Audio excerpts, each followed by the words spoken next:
Wife got pregnant while my best friend was living with us, but the thing is I had a secret vasectomy done to me years ago, so I simply played along until I had proof of their affair. So I recently discovered that my wife, Devin, was having an affair with my best friend, Jeff. And I found this out because she's pregnant. You might ask yourself, but if she's pregnant, how do you know? Well, I got a vasectomy in my previous marriage. So I know my wife has been screwing around on me because there's no way she can get pregnant from me. And some of you might be thinking, you can still get pregnant with a vasectomy, don't come at me with that. There's a less than 1% chance that I got her pregnant. And we've taken tests since then to prove that it's not mine, so there. Some context. So my best friend, Jeff, recently went through a divorce earlier this year. And I grew up with this guy since we were in grade school. I mean, we're basically brothers. We were both the best man at each other's weddings. We went to college together and took the same courses. We ended up in the police force together and stationed at the same place. You get it? So I first got married when I was 20, and my ex-wife, Trish, and I were high school sweethearts. I was the small town hockey star who everyone knew was going somewhere. She was this smart, cute, funny pastor's daughter who everyone loved. Anyways, we ended up having our daughter when we were 21 and my son when we were 24. We had a miscarriage in between the two. After my son, my ex-wife and I decided we didn't want any more children, so we decided that I should get a vasectomy. So without telling anyone, I didn't feel like I had to announce it to the world. I went in for a simple lunch surgery and went back to work and no one was the wiser. My ex-wife and I ended up drifting apart and we separated amicably. It's not that we didn't love each other, we did, but the love just changed. She had started up this home organization business after the kids were old enough to be a bit more independent, and she got really successful with that and wanted to make the brand bigger. So she put in a lot of time with that, and I was still really passionate about what I was doing and I was getting deployed all over Canada to teach and whatnot. So we both just kind of drifted apart, but we still fully supported each other and the lives we were both leading. My ex-wife and I are still really great friends and we see each other constantly, and all of us have even shared holidays together. Anyways, Devin and Trish were on good terms and they even went out and did things without me too. They had a great relationship. So then this brings me to Jeff and his wife. We all spent a lot of time together and we did a Friendsmas thing and a Friendsgiving every year. We all spent a lot of time camping together. We did a lot together. And so when he said that he was getting a divorce from his wife Amy, it sort of hit the friend group hard and we tried our best to support them in whatever way they needed. However, Amy really gave it to Jeff hard and was saying that she was going to take the kids to Ontario to be with her parents who still live there. So naturally Jeff was devastated on hearing this and he tried his best to keep his kids here, but alas, she ended up moving there and did, in fact, take the kids with her. So it was rough to see him go through and it was hard to see him being treated like that and getting his kids taken away. So in this time, he really leaned on us, and because they had to sell the house we let Jeff stay with us for a little bit until he landed on his feet again. Well, a little, it turned into a little bit longer than we would have liked. Then Devin sort of had this idea that we could renovate the garage and turn it into a suite. So I complied and Jeff was really gracious about it and helped out and spent a lot of time making it his own. Whatever, it was a bit of an annoyance, but I wanted to help in any way that I could. And it was better than him staying in our house. At least he was out of the house and in his own space so that Devin and I could have proper alone time without worrying if Jeff was going to hear, if you catch my drift. Okay, so now Devin.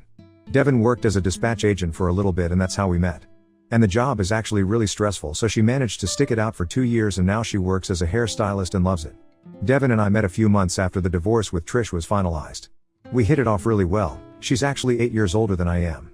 She said that she didn't want any kids and she was really fun. Like really fun and wild. We had our motorcycles and went on hunting trips. She was like one of the guys but like a chick. And a chick that wanted to get down and dirty with you, lol. That's a horrible explanation, but you get it. She was fun. She was everything that I needed at the time. We had the same interests and we had a lot of the same hobbies. And because she had mentioned that she didn't want any kids, I thought, wow. Great. I don't have to worry about telling her that I had a vasectomy. So the topic never came up.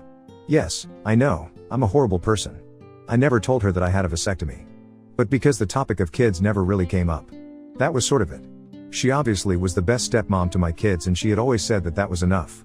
She wasn't even the marrying type until I just felt like, yeah, I want to spend the rest of my life with this woman and it just feels right.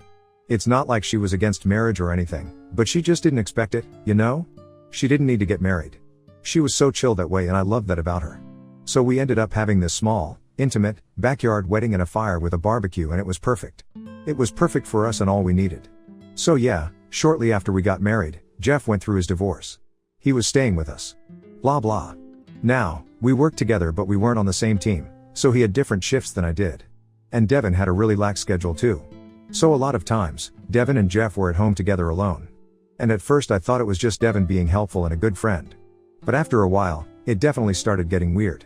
I'd text her during the day and ask how her day was doing, and she'd say, "Oh, Jeff and I are just out for lunch," or "Jeff and I are just out running errands." And I'm like, "K, weird." But then they were going to movies together. And then they'd go to concerts together. And then when I was home, I saw little things that rubbed me the wrong way. Like he'd touch her arm when she was talking to him. She'd touch his bicep when he made her laugh. She'd dish him up food and she wouldn't dish me up food. And then she'd constantly bring him up like, "Oh, Jeff told me about this." Or "Jeff said the funniest thing." And I was like, okay. Red flag. Definitely raised my suspicions.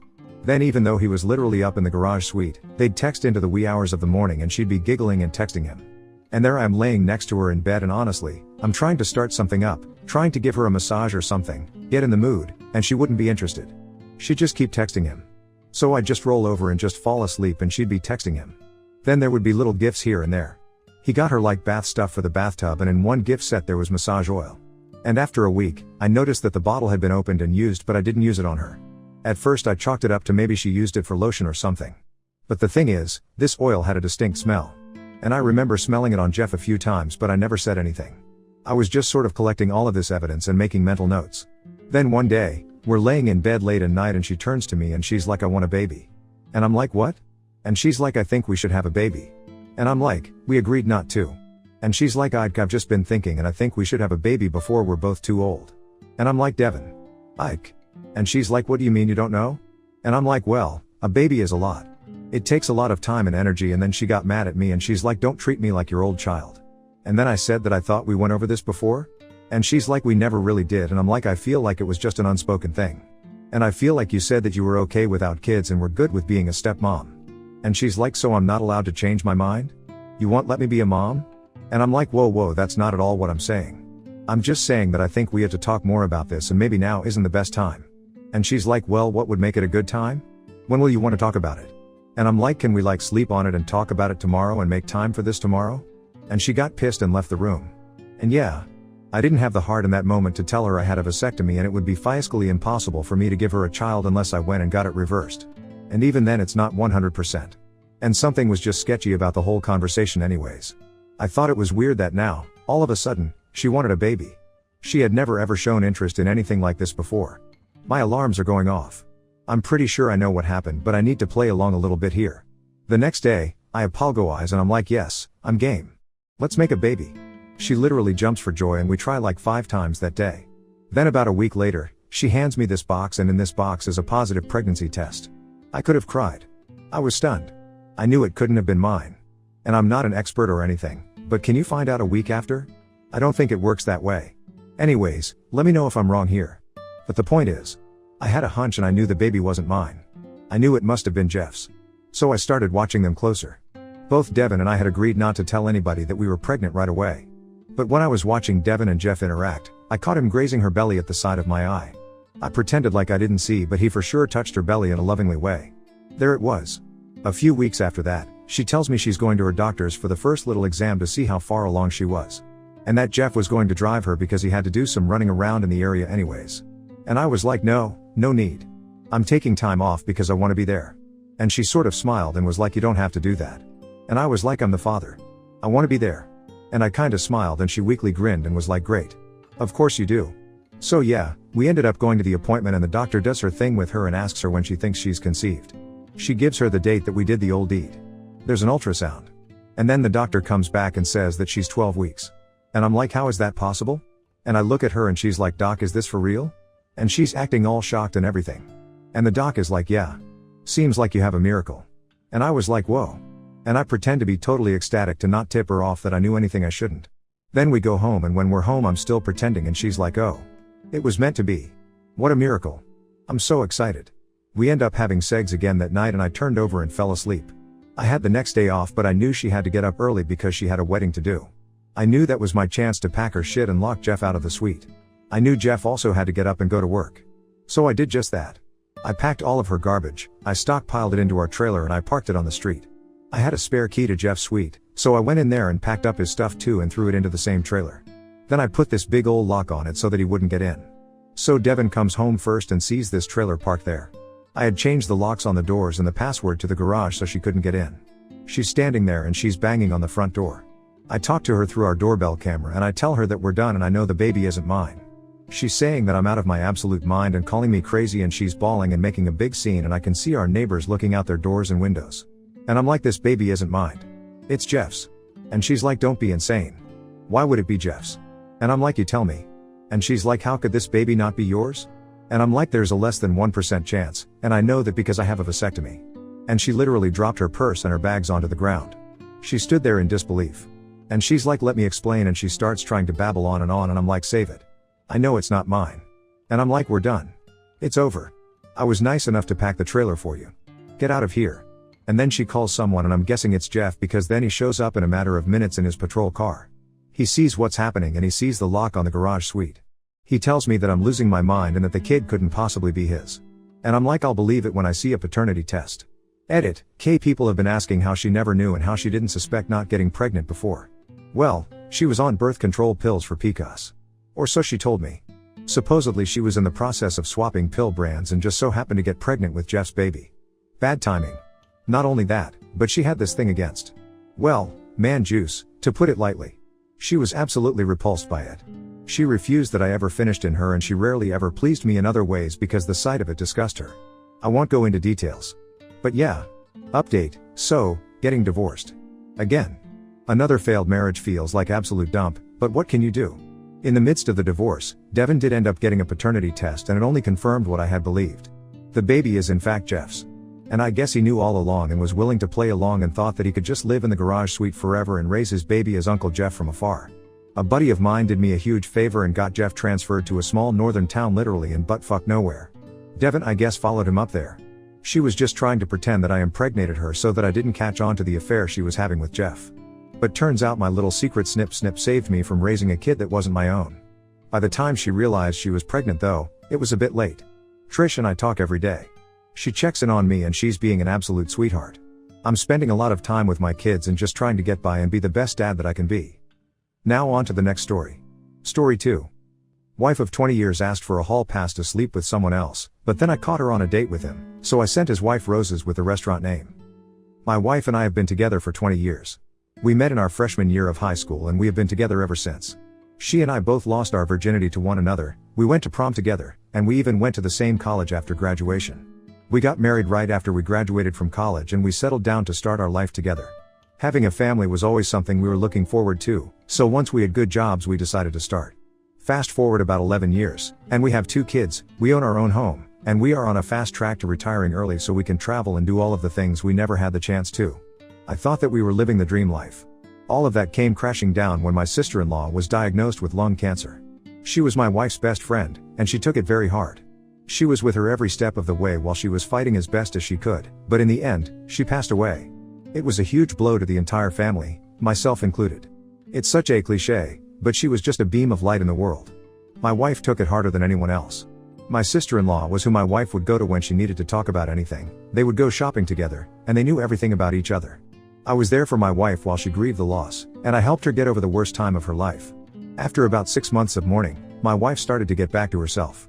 She had all of my sister-in-law's journals and her notebooks, and she read through all of them while she was grieving. I couldn't even begin to process the types of emotions she must have been feeling, so I just tried to be supportive and lend an ear when she needed it. One thing that got to my wife was feeling like she hadn't done anything with her life. Her sister was taken way too soon, and through the journal entries, my wife realized that her sister felt like she didn't get to do enough in her life. I guess when my wife read all of that she thought that her sister would have wanted her to do the opposite. She told me that she had been inspired to start living. She wanted to travel, go skydiving, and just enjoy the life that she had while she had it. I wholeheartedly agreed with it. That's why I had been working 60 hours a week since I graduated college so we could try to retire early. Over the next few weeks, she started doing more things. For example, she started taking pottery classes because she'd always been interested in it. She had been teaching herself how to rock climb because she wanted to free climb, and she even scheduled a bungee jumping excursion for her and our son. She seemed to be leaning into this new lifestyle. I didn't think anything of it. I was happy for her because she was recovering from the loss of her sister. One night, after she came home from the climbing gym, she was acting off. Before that, she had been very upbeat and excited about everything while she took on this new lease on life. After dinner, when the kids were in their rooms, she pulled me out to the patio where we shared a couple of glasses of wine and looked at the stars. Toward the end of our conversation, she brought up the possibility of both of us having a hall pass. For those of you that don't know, a hall pass in a committed, monogamous relationship is a one-time opportunity for both of the partners to have sex with someone outside of the relationship. I was completely shocked by what she had suggested. It felt like it came out of nowhere, so I asked her about why she was bringing it up. She assured me that she loved me, but she felt like she might have been missing out on a part of her life because she had only ever been with me. She tried to say it in a way where I wouldn't be hurt, but it was impossible not to feel horrible when she said that. I told her that I wasn't supportive of the idea. She and I had been married for 20 years and I didn't understand why it was a problem all of a sudden. I didn't want to sleep with anyone else and I wasn't okay with her sleeping with anyone else. We were about to go back inside but I stopped and I asked her if there was someone she had been interested in sleeping with. She was hesitant to tell me the truth, but after a few moments, she told me that there was another person who went to the climbing gym that she was attracted to. She told me that he had always been flirty, and recently he asked her out for drinks. I was assured that she said no and that she would tell him that she was married. But I still went to bed that night with a sour taste in my mouth. It took a few days for me to come to terms with what she had suggested. I was unbelievably hurt by it. But after some time, I forgave her and we carried on as if the conversation never happened. After a week or so, she told me that the climbing gym offered a class to start working outdoors and that she wanted to sign up for it. One Saturday, she went out early in the morning with the class. At least, that's what I thought was happening. Our daughter had been entering those years where she started lying to us about where she was going so she could go to parties and hang out with friends we didn't approve of. So, we told her to leave her location on Snapchat maps so we could verify she was where she said. That same afternoon, our daughter was supposedly going over to a friend's house so I checked the maps to make sure she wasn't lying. Everything was good on our daughter's end, but I noticed that my wife's avatar was in the heart of the city. I was a little confused because I had been told that she was going to a park about 30 minutes outside of the city. I zoomed in on the location and saw that she was at a bar. I tried to rationalize it like she was just hanging out with some of the other people from the climbing gym after they got back from their climb. But I had a sinking feeling in my gut that I couldn't ignore. I remembered what she had said about the guy from her climbing gym asking her to go out for drinks. I didn't think it was that far of a stretch to wonder if she was there with him. I was home alone and the bar that she was at only happened to be about a 15-minute walk from the house, so I grabbed the dog and we took a walk. I kept my eyes on the map every so often just to make sure she was still there, and she wasn't leaving. When I got to the bar, I looked in through the windows and I saw my wife sitting at a table with a man. They were both leaning close together and smiling from ear to ear as they chatted. The man reached across the table and grabbed my wife's hand, and my wife let him. Of course, hand holding isn't necessarily cheating, but it was an indication that maybe there was something more going on. I went home before my wife saw me there and I waited for her to get back. The entire time I waited, I didn't know if I was going to confront her about it or try to dig around on my own. She came home and before she even said anything to me, she went right to the shower. I tried to grab her to have a conversation, but she just told me that she was gross and sweaty from climbing. That solidified in my head that something happened while she was with that man. She had dropped her gym bag down near our bed, and I noticed that her phone was still inside. I pulled it out and looked through it to see if I could find any information about who that man was. I searched the name of the bar in her text messages and I found a chat between her and an unsaved number. I scrolled back to the beginning of the conversation, which happened to be about a week before she asked me about the hall pass. I skimmed through the rest of the messages, looking for keywords that would indicate an affair. Eventually, I found a few exchanged pictures and some explicit messages. Then I saw the plans for them to get together at the bar. They even came up with a lie to tell me and his partner together. I had no idea who that guy was, but I was able to find out by looking through the climbing gym's social media. They had posted a few pictures with some of the clients, and he was clearly in one. He was tagged in it and everything. I did some digging and found out that he was married with a newborn baby. I was disgusted by what I saw. Hurt doesn't even begin to describe the pain that I felt. I had been with my wife for 20 years and she was willing to throw all of that away because she wanted to sleep with another man. I was furious and I was so disgusted by the foul actions both of them had done. At the end of their message chain, with no context, was the name of a restaurant with a date and time. A week had passed since I discovered my wife was cheating on me, and I had come up with a plan to catch her in the act. While I was thinking about it, I realized that the wife of her affair partner deserved to know as well. When the day of the meeting was supposed to take place, I sent his partner's wife a dozen roses with the information for the restaurant on the card. I hoped that it would be a way to trick her into thinking he had a surprise plan for her. I waited outside of the restaurant and I saw her head toward it. I followed her inside and we both noticed our partners holding hands at the same time. She rushed right over to him and started yelling at him in front of everyone.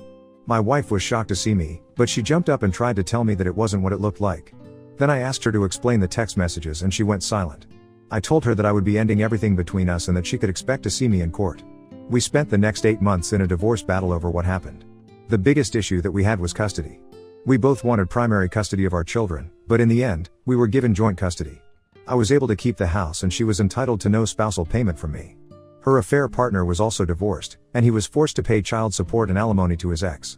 My ex and I only recently finished the divorce proceedings, and we're finally done with each other. I honestly don't know what to do from here. I had only been with one woman and she stabbed me in the back and I'm not sure how to move forward.